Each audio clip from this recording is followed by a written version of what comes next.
Hi everyone. Today I just wanted to take a minute to talk about fatigue, a few things that can cause it, and 5 ways to really boost your energy while doing the GAPS diet or while on a healing journey.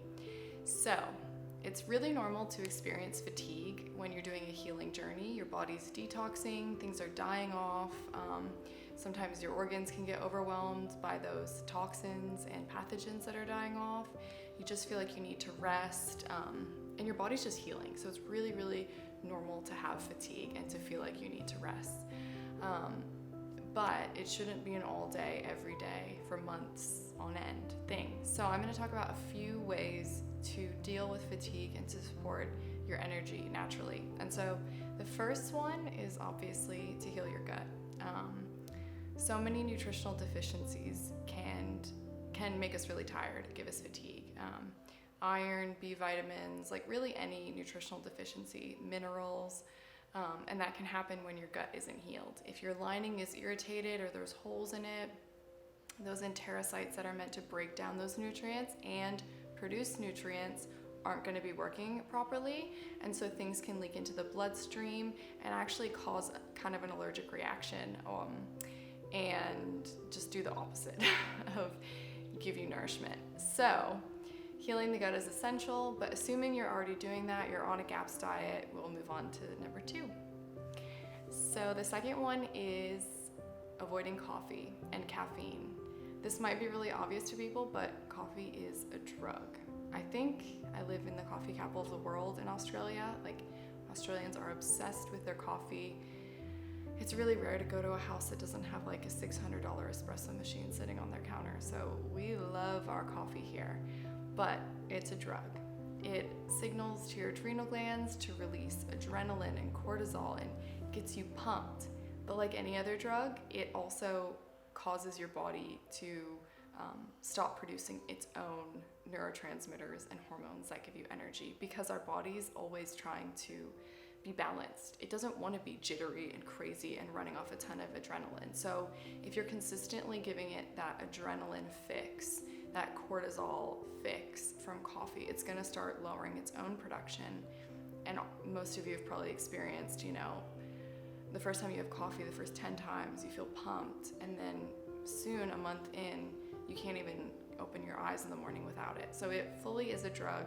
It really stresses out your adrenal glands, and it really, really depletes your body, especially of minerals. So avoid coffee, get off caffeine as much as you can. And you can do that really slowly, but make it a mission to not be having 2 coffees a day. So the third tip is to eat organ meats, specifically liver. Liver is so nutrient dense, and if you have any gut issues, which most people do, even if you don't have gut issues, you're probably depleted in a lot of the minerals and the nutrients that liver has. And like I said earlier, if you have gut issues, even if you're taking really good supplements, your body's probably not absorbing them. So assuming you're on a healing journey, you need to incorporate liver into your diet if you're dealing with fatigue or just in general. So liver has tons and tons of easily absorbable iron. It's used really quickly and easily in the body, and then it also has tons of B vitamins, fat-soluble vitamins, vitamin A, vitamin D. It's just so nourishing. Obviously, you want to have it from good quality grass-fed pastured animals, not ones that are fed like GMOs or pumped with hormones, but liver is essential. And there's a study that was done like early 1900s, I think. Anyway, they did an experiment with mice, and they had 3 groups of mice. One of them they gave a normal diet with fortified vitamins, like 10% vitamins. The second group was the same thing, but 10% B vitamins. And then the third group was the same diet, but 10% liver. And they put these mice in a pool, which isn't exactly a nice thing to do, but the first few groups, I think the first group, it swam for an average of like 13 minutes. The second was like 13.8. I might be slightly off on those numbers, but it really was very close to those. And then the third group of mice swam for, it was like around 70 minutes was the average. like they swam for over an hour. So it really does have an anti-fatigue factor, or it may just be all those minerals and vitamins working together with the way nature intended. That just gave those mice that extra energy. But it's really, really amazing when you think about it. So liver, eat your liver, really good for you. The fourth tip is to eat cholesterol and salty foods. And when I'm talking about salt, I'm talking about like a natural sea salt. Himalayan, Celtic sea salt is good. Baja Gold is really high in magnesium, so that's a good one. And then there's Redmond's Real Salt, that's another good brand. So those are some really, really good brands I can link below. But you want a high quality, high mineral salt. It's really, really nourishing to your adrenal glands. If you crave salt, that is a huge sign that your adrenals are weak. So that good quality salt that makes your food taste better is essential, as well as cholesterol. Cholesterol is needed to make all of our hormones. So many of our hormones are made in our adrenal glands, right above your kidneys back here. And those are what's going to be so taxed and exhausted from stress and from coffee and just everyday life. And cholesterol and salt are really, really nourishing to those adrenal glands. So egg yolks, butter, salt, really all of that. Good animal products are going to be supporting those adrenal glands and helping you to create those happy hormones that give you a good mood and a lot of energy. So that's essential. And the fifth tip is to get in the sun. I saw recently Bill Gates was advocating that we spray something in the way of the sun because the sun is super harmful to people. I could not disagree more. I kind of go off the way nature intended things to be, and I just cannot imagine the sun being created and being a super harmful thing that's causing all of us all these problems. So it makes no sense. Every time I've been in the sun and seen clients get in the sun, it has benefited their health so much. Things that are so obvious like depression and seasonal depression just prove how powerful the sun's rays are. So getting in the sun, it's really, really beneficial for your circadian rhythm. Anytime you get in the sun, it's telling your body clock how to work properly, what time it should get tired, what time you should rest.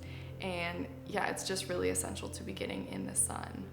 And jumping off our last point of eating lots and lots of cholesterol, when we have good cholesterol in our body, it actually helps us to create vitamin D from the sunlight. So we're getting this amazing fat-soluble nutrient, vitamin D, which is going to help with fatigue and depression. It's so, so essential. So making sure you have adequate cholesterol in your diet is going to help you absorb that vitamin D from the sun. And just one other thing, kind of with getting on the circadian rhythm thing, that is so essential.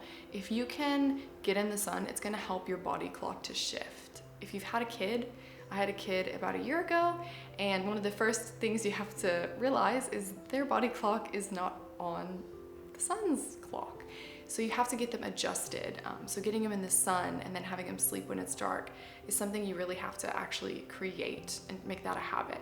So getting in the sun during the day is going to be the best way for your body to get in that habit, and it's going to encourage you to wake up early and go to bed early. And that really is going to give you really good energy rather than obviously going to bed at 3 in the morning and waking up at 10 in the morning. If you're getting up more around 6 when the sun rises and going to bed shortly after it sets, that's really going to be optimal for resting, rejuvenating your body, and just getting really, really good energy. So I hope some of these were really helpful if you're doing GAPS or any type of detox or healing diet. It's so easy to forget these and get frustrated and feel like, why am I so tired? But I just want to encourage you, it's really normal to feel fatigued. You're going through a lot. Your body is cleaning itself out. It's rebuilding things. And yeah, it's just rebuilding itself. So it's normal to feel tired, but we just don't want it to be a long-term thing. And hopefully some of the things I listed will be really helpful. So thanks for watching. I'd love a like below. And yeah, I'll do another video soon. Thanks for watching.